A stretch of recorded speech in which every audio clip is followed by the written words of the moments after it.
Hi, everyone. A key theme of Chapter 2 is factoring polynomials. When you factor, you do a D word. You divide. And what's one of the purposes of factoring polynomials? So you can find their zeros. So these are all connected. And this is why polynomial division has been the subject of Section 2.3. All right, let's get right to it. Let's say that we have f of x equals 4x cubed minus 5x squared minus 7x plus 2. We've seen this before, actually. Now, let's say that a little bird flies in and whispers to you, psst, tweet, tweet. 2 is a zero of this polynomial function. Now, let's say we believe the bird. Later on, we won't need the bird. Then you can eat it unless you're vegan. But let's assume that the bird is right.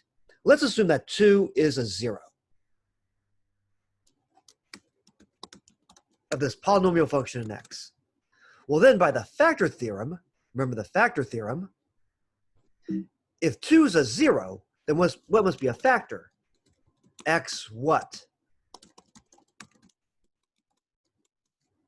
X minus 2. If 2 is a zero of this polynomial in x, then x minus 2 must be a factor.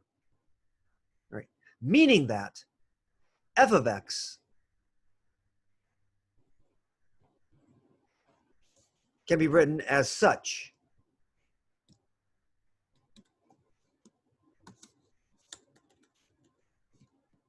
F of x equals the factor x minus 2 times another factor. And how do we get this other factor? When we factor, we do what D word? We divide. When we factor, we divide. So the other factor here is obtained by taking f of x and dividing by x minus 2. Just as if I were to ask you, 10 is 2 times what?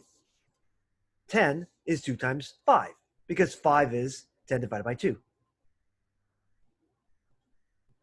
So in order to get this other factor, we have to divide f of x by x minus 2. Sound familiar? What's a way that we can do this really fast? Synthetic division, where k is what number? We're dividing by x minus k, where k is 2. There's a sign flip. We're dividing by x minus 2, so k is positive 2. That's the number we put in the dunk tank. We want to work this out. We put 2 in the dunk tank. We take the coefficients. Notice this is in descending powers. There are no missing terms. The coefficients are 4, negative 5, negative 7, 2. Work out the synthetic division. Go. I'll give you 30 seconds.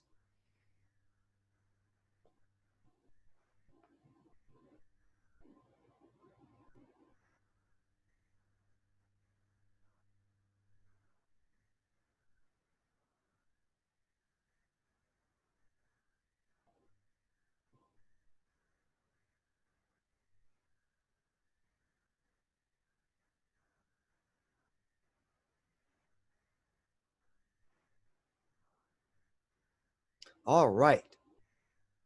We bring down the 4. 4 times 2 is 8. We multiply by k. K is 2. We add down. Negative 5 plus 8 is 3. 3 times 2 is 6. Negative 7 plus 6 is negative 1. Negative 1 times 2 is negative 2. And finally, 2 plus negative 2 is 0. Ah, look at this. What's 0? It's the remainder, r. What does the remainder theorem say? The remainder theorem says that f of k equals r. In this case, it says that f of 2 equals 0. That verifies that 2 is a zero of the function. So the bird is correct. The bird is correct. All right, 2 is a 0, and therefore we can conclude all this. All right. So what is this other factor? What is this other factor? Well, look at these coefficients here. We start off with a third-degree polynomial. A third degree, this is degree 3, over a first degree, this is degree 1, gives what degree? Degree 2. We know that this has to be second degree. So what's the other factor here? It's going to be given by 4x squared plus 3x minus 1 with a 0 remainder. We get a polynomial quotient here. 4x squared plus 3x minus 1. There we go. 4x squared plus 3x minus 1. And since there was no fraction, the remainder was 0, there's no fraction in here, we have a nice clean partial factorization. This is factoring. We factored this third degree polynomial here into a linear first degree polynomial times a second degree quadratic polynomial. It's a cutie, a quadratic trinomial. But we're not done yet. We're not done yet, okay? Because we can factor this further. By the way, remember, we love it that the remainder here is 0. That means that the quotient's a nice polynomial, and we have a partial factoring here. But we can factor it even further. Okay, so using old school factoring, the cutie turns out to be the factor 4x minus 1 times the factor x plus 1 in either order. And then from here, we can get all the real zeros. All the real zeros. Set these equal to 0. Solve. What are the real zeros? They turn out to be positive 2. From here, set this equal to 0. Solve for x. You get 1/4. From here, you get negative 1. Now, these are the zeros of the function. These are the zeros of f of x. The real zeros of the function correspond to what points on the graph? The real zeros of the function correspond to the x-intercepts on the graph. 2, 0, 1/4, 0, and negative 1, 0.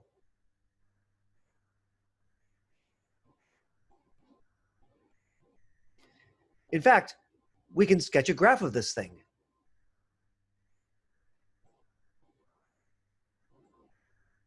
Remember, the leading term up here was 4x cubed, all right? That's the dominant or leading term. How do you graph y equals 4x cubed? What was the long run behavior, which shares the long run behavior of this, basically?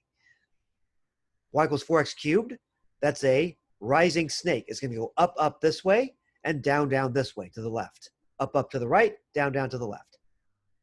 All right, so from left to right, we're coming up from hell. Now, the first x-intercept we run into is this fellow, negative 1, 0. Graph comes up. We hit this point. And because all the exponents here are 1s, the multiplicities are all 1s, each with multiplicity 1, which means that the graph does what at each of these x-intercepts? 1 is odd, so that means the graph cuts like a snake at each of these x-intercepts. By the way, what's the y-intercept? What was the constant term up here? The constant term was 2, so 0, 2 is going to be our y-intercept. And then I don't know where it peaks, okay, but I do know that there's an x-intercept at 1/4. If I had to bet, I would bet that it peaks before that, but let's see what happens. All right, we cut again because the multiplicity is 1, odd. We cut again. There's some sort of minimum point down here, In calculus, we can find out where it is by setting the derivative equal to 0. We're going to come back up until we hit 2 comma 0. That's our last x-intercept. The graph cuts again and shoots up, up, up. Okay. Here's a nicer picture, right? X-intercepts at -1 comma 0, 1/4 comma 0, and 2 comma 0. It turns out that the peak was in quadrant 2. You can verify that with calculus. That's where the derivative is 0. And we have a minimum point here in quadrant 4, of course. Again, you can locate that using calculus, where the derivative is 0. Here's an even nicer graph. Let's go to Desmos. Here's an even nicer graph. All right. Y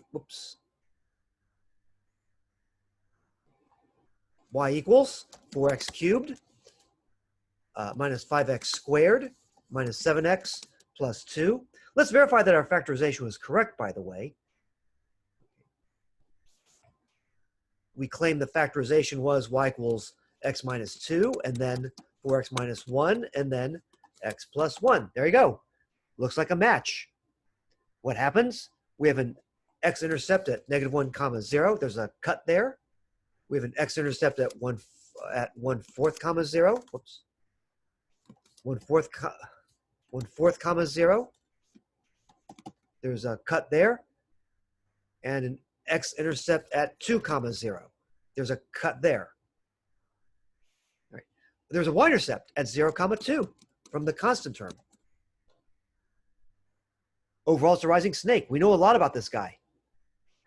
The only thing we don't know yet are where exactly the max point is and the min point. But you can find those in calculus. You set the derivative equal to 0 and then find out where the y coordinates are. Maybe it's synthetic division. All right. So we know a lot. We've graphed that cubic to a good extent. All right. Y equals this. We've graphed that cubic to a good extent. All right. Next up, we've talked about real zeros of a function corresponding to x-intercepts. What about the imaginary zeros? Next time.